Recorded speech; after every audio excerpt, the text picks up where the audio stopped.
50 years ago, the United States made a pledge that no child, no matter how complex their disability, would be deprived in education. That pledge never came true. I'm Mandy McLaren, a reporter for the Boston Globe who looks at inequities in our public schools. This is the story of one child forced into isolation and the decades of broken promises that landed him there. It's a school day morning in Wakefield, Massachusetts. Inside a modest apartment, 12-year-old Dante Fowler sits on a plush gray sofa, his mother by his side. For more than a year, this living room has doubled as his classroom. Dante has severe autism and relies on a tablet to communicate. He's the youngest of 3 brothers, a mama's boy. He loves balloons and Pokemon and soaring high on the swings at his local park. But his struggles to communicate can leave him frustrated, and at times he becomes aggressive toward others or even injures himself. It's because of those behaviors his local school district said in the fall of 2023 that it could no longer meet his needs, leaving Dante at home all this time, waiting for a school that would. Across America, an untold number of children with complex disabilities are left in limbo like this, unable to attend school because there are simply not enough resources or placements available. Their parents, often forced to become full-time caretakers, watch as their children's skills and spirits fade. Dante's mother, Jen Fowler, tried over time to fill in as the boy's teacher, buying educational materials to foster his communication skills. And when Dante's school failed to provide in-home tutoring, Fowler arranged through her insurance for daily visits from behavioral therapists. But it was no replacement for school. Dante's progress in counting and spelling regressed. Emotionally, he grew despondent.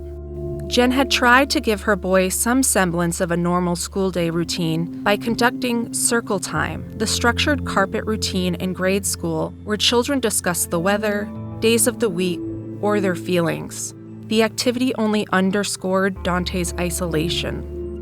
Dante responded to a children's song about feelings with the tablet he uses to speak. I feel, he paused, broken. Dante's isolation took a painful toll. Once a joyful child, he became withdrawn, his days blending together in monotony. At times, the challenges became overwhelming. When Dante's frustration and anxiety peaked, his mother or her partner, Phil Corriveau, sometimes had to physically restrain Dante to prevent him from hurting himself.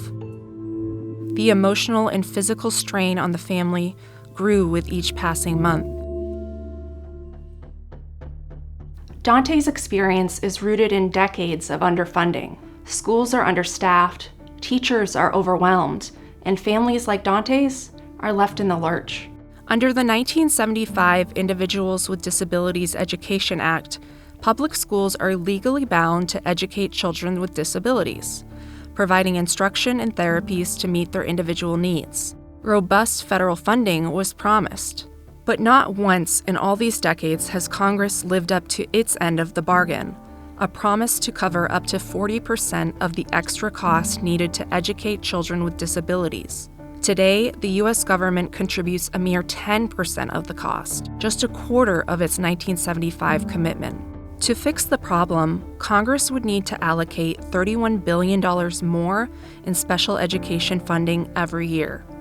Doing so could result in an additional 400,000 special education teachers and therapists nationwide. There are solutions. In Congress, so-called glide path bills have been filed, aiming to gradually increase federal funding for special education over the next decade. Supporters hope these measures will finally fulfill the promise made to families like Dante's. After 17 months of waiting, a breakthrough finally came for Dante. A specialized school in Franklin, Massachusetts offered him a spot.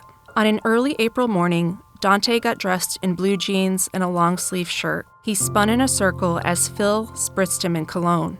Jen then walked Dante to a waiting van that would take him to the Amigo School, which specializes in serving children with autism and other developmental disabilities. At Amigo, Staff welcomed him, helped him settle in, and for the first time in months, Dante returned home smiling. Over his initial weeks at the school, Dante seemed to return to his old self, gladly holding teachers' hands as they traversed Amigo's gleaming hallways. Jen and Phil felt like they could finally breathe, knowing Dante was getting the education he deserved all along. For Dante and his family, the wait is over. But for many others, the struggle continues, and the promise of an education for every child remains unfulfilled until the nation chooses to act.